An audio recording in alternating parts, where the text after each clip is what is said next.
யுத்தத்தை சந்திக்கும் போது அவர்கள் அதற்காக போராடுகிறார்கள். ஆனால் நான் யுத்தத்தை சந்திக்கும் போது எனக்காக போராடுகிற தேவன் ஒருவர் இருக்கிறார். எனக்காக யுத்தத்தை செய்கிற தேவன் ஒருவர் இருக்கிறார். வாழ்க்கையை பார்ப்பீர்கள் என்றால் அவருடைய வாழ்க்கையில் எத்தனையோ போராட்டங்கள், பிரச்சனைகள் வந்தது.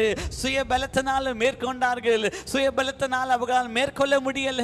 ஆனால் உங்களுக்கும் எனக்கும் கர்த்தர் ஒரு பாக்கியத்தையும் ஸ்லாக்கியத்தையும் கொடுத்திருக்கிறார். நீங்கள் யுத்தம் செய்ய வேண்டாம், நீங்கள் சும்மா இருங்கள். உங்களுக்காக யுத்தம் செய்கிற ஒரு பெரிய தேவன் ஒருவர் இருக்கிறார். இந்த 11வது மாதம் வரை நாம் ஜீவனோடு கூட இருக்கிறதுக்கு காரணம் எனக்கு முன் சென்ற தேவன் ஒருவர் இருக்கிறார். எனக்காக யுத்தத்தை செய்த தேவன் ஒருவர் இருக்கிறார். எனக்காக ஜெயத்தை கொடுக்கிற தேவன் ஒருவர் இருக்கிறார். கரங்களை தட்டி சொல்லுங்க, இந்த யுத்தம் என்னுடையதல்ல, இந்த யுத்தம் கர்த்தருடையது. நான் பார்க்கிற இந்த போராட்டம், பிரச்சனை, சோதனை அது என்னுடையதல்ல. என் கர்த்தர் முன் சென்று இருக்கிறார். அவர் எனக்காக யுத்தம்